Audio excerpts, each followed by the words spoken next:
I was doing a project on a turbo boiler. It was actually the largest at that time ever built, I believe, in the world. And it was a circumstance where we had zero tolerance, 100% tie off. In other words, if you were not tied off, you were terminated. Right.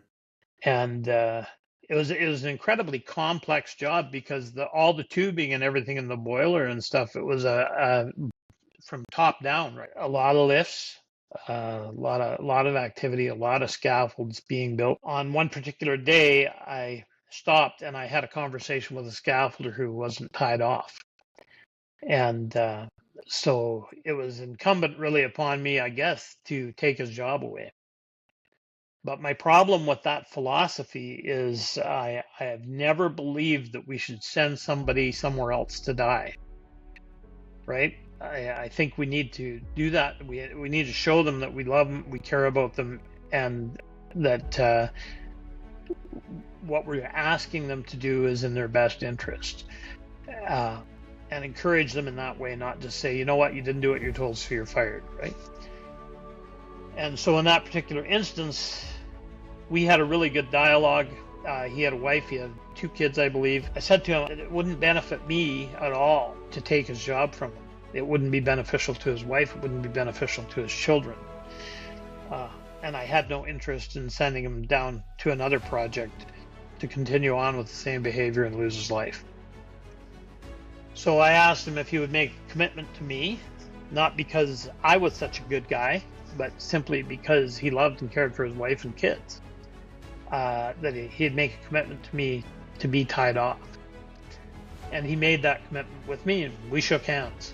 And that was kind of cool, you know. I think it was 2 days later, I was at 75-meter elevation, so, you know, 75 meters, we're up there a little bit. And I heard a call for a man down. And of course, my heart sinks because I've seen, you know, a few fatalities in my lifetime and in my career and stuff, and I was sick. And then they said it was which pillar it was, and it was at the 75-meter elevation. So I ran around the corner, and just maybe 5 feet out from the rail is this guy, and he's hanging there in his harness, and he's looking at me, and he said, "Thanks, man." And wow. all that, and so the whole rescue was about leaning out and him and I joining hands and getting them. You know, I can't remember if he cried. I know I had tears in my eyes, and I hugged him when he came over the rail to me, and we unhooked and did the report up and stuff on it. You know, and you know, he took the opportunity to share with the crews. There've